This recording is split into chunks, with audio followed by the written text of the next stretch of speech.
Hi, I'm Julie. Welcome to the SoCal Garden Haven. Come along with me as we explore my Southern California garden, discovering what's growing, and finding a little peace and happiness along the way.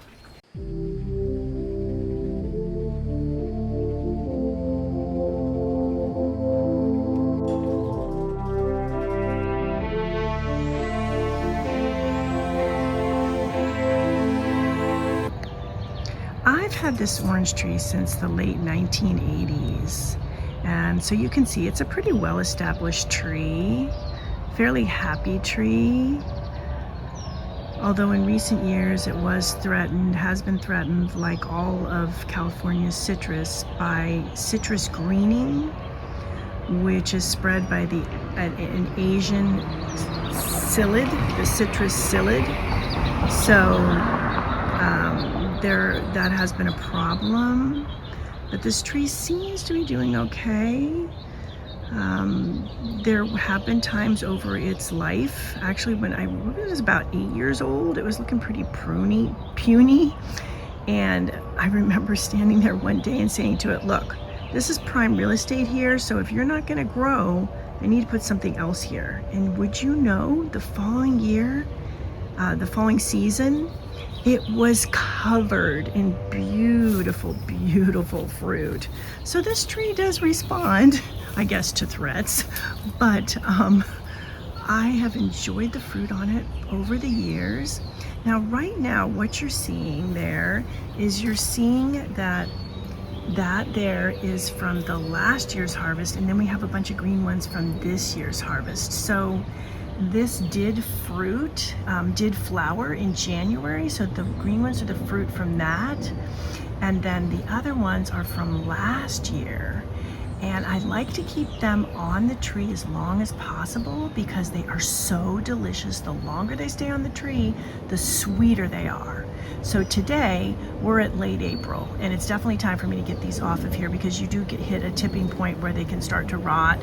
And I cannot believe that Morty, my resident squirrel, hasn't dined on them yet. But you see there's two there that I'm gonna get to, and there's some deeper in down below. There's another one that I saw, so I'm gonna get them today, and we're gonna try them out and see how tasty they are. One of my favorite things besides eating the tasty fruit, and this is a Washington navel, but it does have some seeds. Not that many seeds, but it does have some seeds. And as mentioned, this one, so it flowers in January, and then what it does is it creates, like you see, the fruit, and the fruit actually stays on the tree for 8 to 12 months before it's harvestable. So that's why I'm harvesting the ones now in April, although generally speaking with the navels you would harvest in January through March, but like I said, I like to keep it on as long as possible because they're so much tastier when you keep them on. I'm going to be harvesting now today and tasting these really good oranges. So I'm going to go in there now, and we're going to get them, kind of have to get into the tree here to get them out. So let's go do that. All right, here I am, going into the heart of the tree, which is a little on the tricky side. And I'm gonna get that guy there. Oops, my hair got stuck on the branch. That happens all the time. Okay, so now that one looks so good. Getting close. Let's get this one off of here. And when you do prune them, you can cut them off, or what I do, because I usually don't have pruners with me, but sometimes I do, you want to twist. Takes a little while, but it loosens them. See, it came right off. Isn't that looking good? I'm excited. I'm going to pick a few more and then meet you in the kitchen to taste one of these. So here we go. I cut up one of the big ones. I'm gonna go ahead and try it right now. I'm hoping with all that time on the tree that it's gonna be really tasty. One thing of note about this tree and most fruit trees is that they will have years with lots of fruit and other years with less fruit. This was a less fruit year, but I can tell by looking at the green ones on there, that's going to be a more year next year, or I should say the end of this year. And also, we have had years where we had a ton. I'm remembering one year right now where my son Danny and I picked so many that we juiced a bunch of them. Okay, so here I go. Gonna try this. Like I said, really excited to see if it's really sweet like I'm hoping it will be. Oh my gosh, yes. It was definitely worth leaving it on the tree because this is so sweet, so delicious. As I mentioned, this is a navel orange, and every once in a while I'll find a seed, but usually I don't. And as you can see, I ate the whole thing pretty quickly. I have a sweet tooth, and my sweet tooth is currently very happy. We do have a problem here in Southern California with what are known as exotic pests. That Asian citrus psyllid that I mentioned, that is an exotic pest. I think it came from Mexico. And what happens is people bring fruit into the state, into Southern California especially, and even into the state as a whole, that they're not supposed to. They will put them in their suitcases, etc.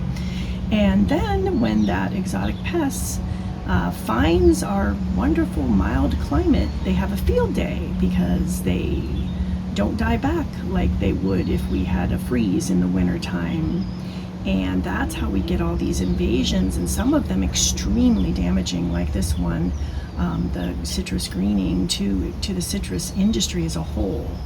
Now, they have been spraying to kill the psyllid in commercial areas. However, what they do for residential, which is much better alternative if you can do it, is introduce what is known as a parasitoid, and it is a natural enemy of whatever the exotic pest is. So for this one, for the citrus greening, the parasitoid is Tamarixia radiata, and it was released in 2011. And recent data shows that it has actually created a pretty good population, as high as 70% in Southern California, in the regions in Southern California, which I believe is pretty much all of Southern California, where it has been introduced. And that has caused a 75% decline in the Asian psyllids. So we just may be able to save a lot of our backyard and front yard trees. That being said, it's really important not to use insecticides and pesticides on your citrus, because when you do that, you kill off that psyllid, you do kill the psyllids, you may, but they're hardier than the parasitoid, the Tamarixia. So what you really end up doing is shooting yourself in the foot, and what will happen is you kill off the beneficial insects, and then guess what? The psyllid comes back in full force. So you want to avoid using the pesticides. So there you go, a little info on growing these delicious, beautiful, fragrant plants. Every year I get to enjoy the intoxicating aroma and the delicious fruit. Thanks for spending some time today with me in the garden. If you enjoyed being here, feel free to subscribe and come back again soon.